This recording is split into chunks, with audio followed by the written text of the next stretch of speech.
Ayan, napunta po tayo ngayon sa bahay ng learner natin. So, nag-home visit. Galing na ako dun sa kabila. So, dito naman ako papunta sa isang to. Ayan. Yung mga bata pa kasi hindi talaga pa nag-aaral dito. Kasi maliit pa talaga. So, nakabota.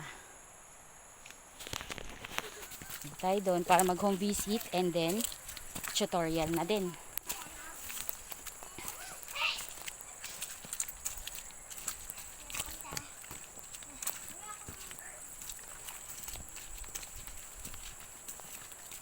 Saan ang mama mo?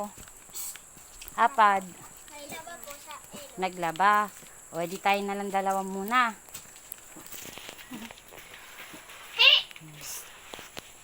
Aray ko. Dyan. Yan o. Hello, kaway kayo. Hi. Kapag dyan ka na rin. Ayan. Oh. Yan ang galing ng... Hello daw. Dyan. Ang galing mo. Ang cute naman ni Dyan. Ayan, inaanak ko kasi to. Inaanak. Oh. Ay, naku, nag-umiyak na. Oh, sige. Sige, later naman kasi mag-tutorial ako.